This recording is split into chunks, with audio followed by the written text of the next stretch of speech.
ఇక కోమటిరెడ్డి వెంకటరెడ్డి వచ్చే ఎన్నికల్లో పోటీ గురించి ఒక కీలక అప్డేట్ ఇచ్చారు, కీలక ప్రకటన చేశారు.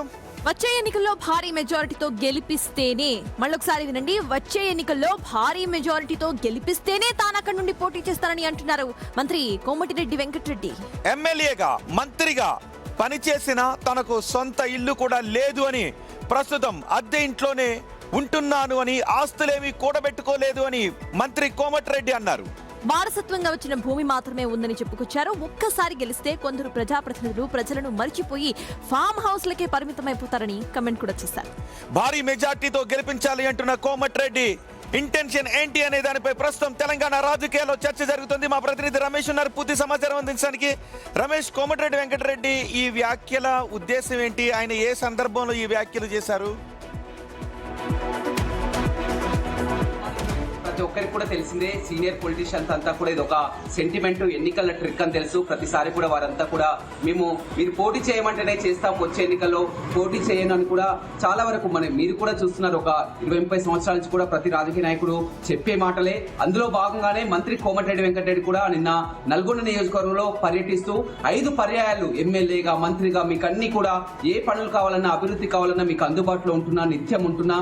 అయినా కానీ మీరంతా ఈసారి ఎన్నికల్లో కూడా మీరు భారీ మెజార్టీతో గెలిపిస్తా అంటేనే నేను పోటీ చేస్తా, లేకుంటే పోటీ నుంచి దూరంగా ఉంటా, తప్పుకుంటా. తనకు పదవులు ముఖ్యం కాదు, మీ అంతా కూడా మీ మన్ననలు, మీ అభిమానాలు, అభివృద్ధి ముఖ్యమని కూడా. వ్యాఖ్యలు ఎందుకు చేశారు? ఏ సందర్భంలో చేశారు? భారీ మెజార్టీతోనే గెలిపిస్తేనే పోటీ చేస్తాను అని ఎందుకు అన్నట్టు? ఎందుకంటే అతను మంత్రిగా ఉండి, ఒక సీనియర్ నేతగా ఉండి నల్గొండ నియోజకవర్గానికి ఇప్పటికీ 5 పర్యాయాలు 30 సంవత్సరాల నుంచి కూడా ప్రజలతో మమేకమవుతున్నారు, అభివృద్ధి చేస్తున్నారు, గ్రామాన్ని తిరుగుతున్నారు. కానీ ఆయన ఎన్నికల వరకు వచ్చేసరికి కూడా మళ్ళీ ఆ ప్రతిపక్ష పార్టీలతో పోటీలు, బ్రతిమలాడుకోవడం ఇవన్నీ కూడా చూస్తున్నాం. ఎందుకంటే గత ఎన్నికల్లో అతను 2010లో ఓడిపోయినప్పుడు కూడా చూడడం జరిగింది. అప్పుడు కూడా ఎంతగానో బాధపడడం జరిగింది, మళ్ళీ తిరిగి ఎంపీగా గెలవడం జరిగింది.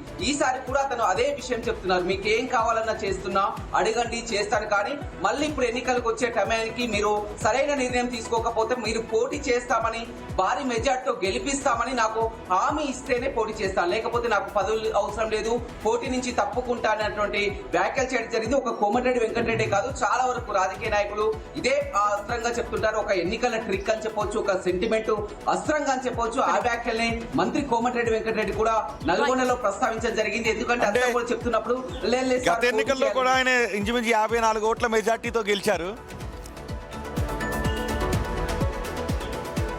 ఇప్పటి నుండి నెక్స్ట్ ఎలక్షన్స్ కి గ్రౌండ్ క్లియర్ చేసుకుంటున్నారా రమేష్ ఆయన? సత్తా ఖచ్చితంగా, ఎందుకంటే చాలా వరకు, ఎందుకంటే పోటీ చేయను అనేసరికి కార్యకర్తలు, అభిమానులంతా లేదు సార్ మీరు పోటీ చేయాలి ఖచ్చితంగా, మీరు లేకపోతే ఇలా, మీరు 30 ఏళ్ల నుంచి మాకు సర్వీస్ చేస్తున్నారని ఒక సెంటిమెంట్ అస్త్రం, ఒక ఎన్నికల ట్రిక్ అనుకోవచ్చు. ఎందుకంటే అతను పోటీకి దూరంగా ఉన్నాడు, అతను ముఖ్యమంత్రి స్థాయి నేత, ముఖ్యమంత్రి అవ్వాలని కోరుకున్నటువంటి నేత. వచ్చే ఎన్నికల్లో పోటీ చేయనంటే ఇది ఎవరు కూడా ప్రజలు నమ్మరు. ఖచ్చితంగా ఇది ఒక ప్రజల నుంచి వారి ఒక ఉత్సాహం నింపడానికి, మీరు అంతా అభివృద్ధి చేస్తున్నాను, ఇంకా మీకు ఏదైనా అభివృద్ధి కావాలంటే కోరుకోవాలి, మీరు భారీ మెజార్టీతో గెలిపిస్తానంటేనే నేను పోటీ చేస్తానటువంటి వ్యాఖ్యలు అయితే కోమటిరెడ్డి వెంకటరెడ్డి చేయడం జరిగింది. రమేష్, నిజానికి రాజకీయ నాయకులు ఎవరికి కూడా ఫామ్ లో ఉన్నప్పుడు పోటీ నుంచి తప్పుకోవాలని ఎవరు అనుకోరు. గత ఎన్నికలను కోమటిరెడ్డి 54 ఓట్ల మెజార్టీ. సెంటిమెంటల్ డైలాగ్స్, గతంలో కౌశిక్ రెడ్డి కూడా అటువంటి సెంటిమెంట్ డైలాగ్స్ వేశారు, గుర్తుందా? అంటే ప్రజల్లో ఎక్కువ ఫాలోయింగ్ ఉంటుంది ఆయనకు.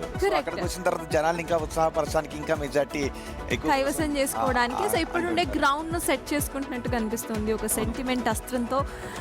ఇక సెంటిమెంట్ అని కదా, జనాల్లోకి వెళ్ళిన తర్వాత అదే మాట అంటారు, మంచి ఫాలోయింగ్ ఉన్న నేత.